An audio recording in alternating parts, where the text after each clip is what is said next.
Selamat datang di Pulau Untung Jawa, destinasi eksotis di Kepulauan Seribu yang memiliki keindahan dan potensi besar dalam pariwisata, kuliner, dan berbagai sektor lainnya.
Pada tanggal 24 sampai 25 Agustus 2023, para dosen Fakultas Ekonomi dan Bisnis Universitas Indonesia memberikan pelatihan manajemen dan kewirausahaan di pesantren dan rumah yatim Al-Islah di Desa Pulau Untung Jawa, Kepulauan Seribu. Pelatihan ini ditujukan untuk mempersiapkan para santri dan masyarakat sekitar mengenai pengetahuan dan keterampilan kewirausahaan. Hal ini dilakukan agar dapat membantu mereka menjadi mandiri secara ekonomi dan dapat mengidentifikasi peluang bisnis yang ada di sekitar mereka. Perkenalkan, nama saya Jajang. Saya di wirausaha sebenarnya, tapi lebih ke kuliah bang. Tukang. Dari dulu emang pengen bisa dan pengen tahu sebenarnya. Bagus sebenarnya ini. Bener nggak nyangka gitu loh. Ketemu juga gitu kan.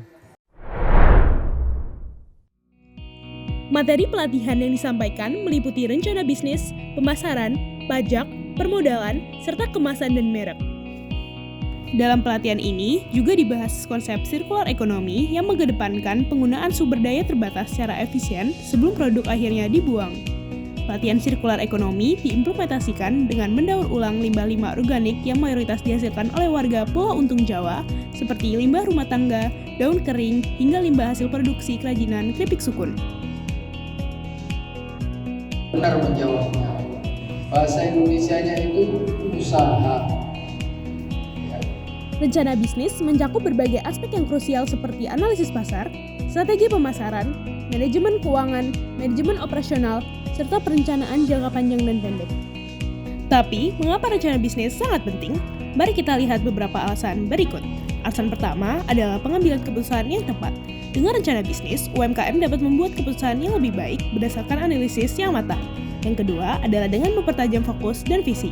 Hal ini dapat membantu UMKM untuk memfokuskan tujuan dan menjaga visi bisnisnya tetap jelas. Alasan ketiga adalah pencarian pendanaan. Investor dan pemberi pinjaman cenderung lebih percaya pada bisnis yang memiliki rencana yang baik. Yang keempat, monitoring kinerja. UMKM dapat melacak kinerja bisnisnya dan membuat perubahan jika diperlukan. Alasan terakhir adalah mengatasi resiko. Rencana bisnis dapat membantu UMKM untuk mengidentifikasi dan mengatasi resiko potensial.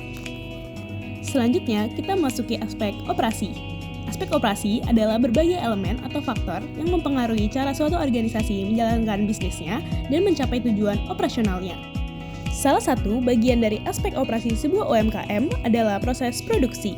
Proses produksi merupakan serangkaian langkah atau aktivitas yang digunakan untuk mengubah bahan baku menjadi produk jadi yang dapat dijual kepada pelanggan. Umumnya, proses produksi terdiri dari 3 tahapan, yaitu tahap persiapan, tahap pelaksanaan, dan tahap penyelesaian. 3 tahapan ini dapat terlihat dalam proses produksi keripik sukun. Secara umum, proses utama dalam pembuatan keripik sukun terdiri dari 3 tahap utama. Salah satu tujuan utama dalam proses produksi adalah untuk mencapai efisiensi. Efisiensi produksi adalah ukuran seberapa baik sumber daya digunakan dalam proses produksi untuk menghasilkan produk atau layanan dengan biaya seefisien mungkin. Untuk meningkatkan efisiensinya, terdapat 2 hal utama yang dapat dilakukan oleh UMKM, yaitu mengurangi biaya-biaya atau melakukan penghematan penggunaan sumber daya dalam proses produksi. Lalu, UMKM juga dapat meningkatkan produktivitas sistem operasi atau produksi dalam menghasilkan output. Nama saya Dede, saya sendiri ibu rumah tangga sambil membantu ibu mengelola usaha keluarga keripik sukun. Sebenarnya sudah dari turun-temurun ya Mas ya, kita ini generasi kedua. Yang menarik dari produk sukun rumahan di sini itu sebenarnya dari si bahan bakunya Mas. Kalau kita itu sukunnya asli dari pulau ini, kalau buah sukun dari sini asli itu rasanya lebih gurih. Kalau dari buah sukun dari darat kurang begitu gurih, beda rasanya sama sini. Selanjutnya, kita memasuki materi pemasaran.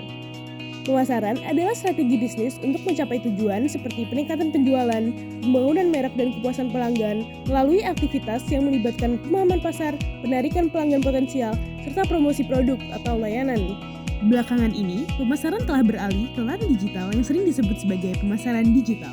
WhatsApp-nya atau mungkin tolong di-follow di Instagram atau tolong di-follow di Facebook. Mengapa pemasaran digital begitu penting?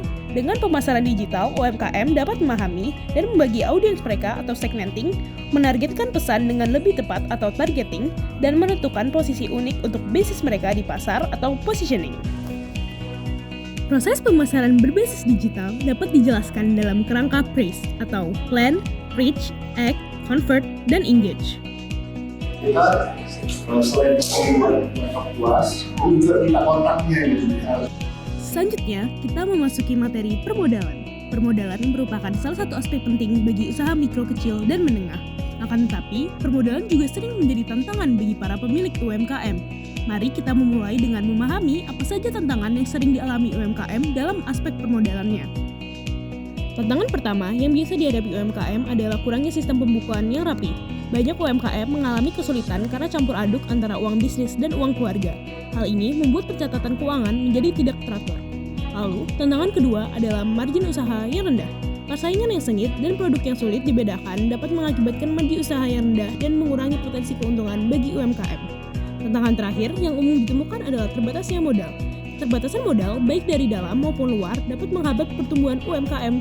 Salah satu alasannya adalah sulitnya mendapatkan sumber dana eksternal karena kurangnya laporan kinerja yang tersedia. Tiga tantangan ini menunjukkan betapa pentingnya manajemen modal kerja di UMKM. Ada dua jenis modal yang perlu dipertimbangkan dalam permodalan UMKM. Pertama adalah modal kerja, yaitu modal yang diperlukan untuk kebutuhan operasional sehari-hari seperti pembelian bahan baku, pembayaran gaji, dan biaya operasional lainnya. Kedua adalah modal investasi. Modal ini bersifat jangka panjang dan nilainya cukup besar. Modal investasi digunakan untuk investasi dalam aset tetap seperti bangunan, gerobak, peralatan, mesin, atau alat masak. Salah satu cara untuk mendapatkan modal adalah dengan meminjam.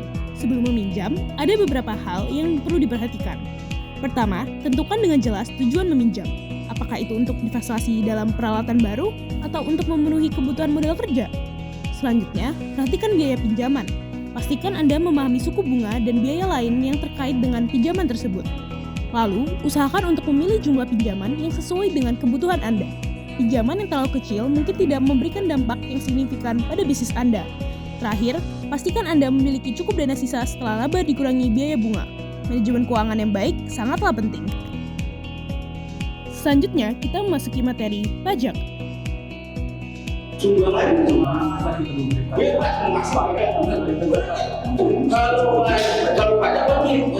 Pajak merupakan iuran wajib yang dibayar kepada negara dengan tujuan untuk membiayai pembangunan negara dan memenuhi kepentingan masyarakat. Lalu, apa yang dimaksud pajak penghasilan UMKM? Pajak penghasilan UMKM adalah kewajiban pajak yang dikenakan pada badan usaha mikro, kecil, dan menengah.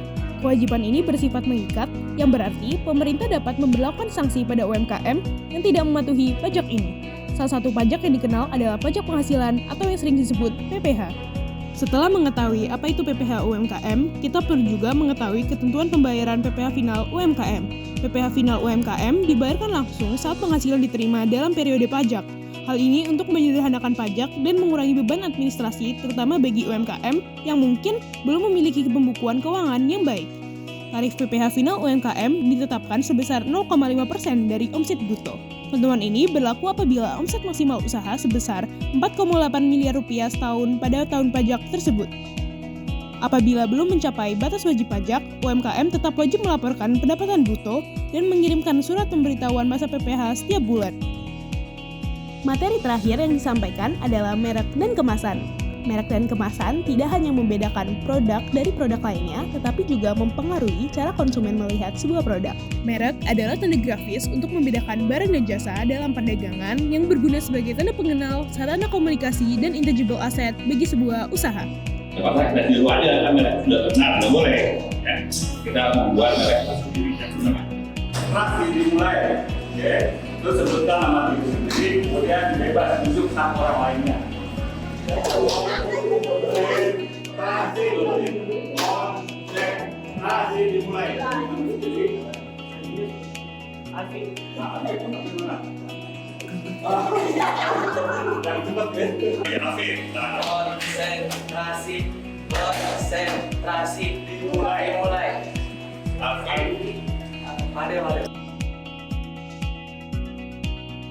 Saat ini lagi kejual banyak dan kebetulan kita kehabisan kemasannya, makanya kita belum banyak yang keluar lagi nih barang.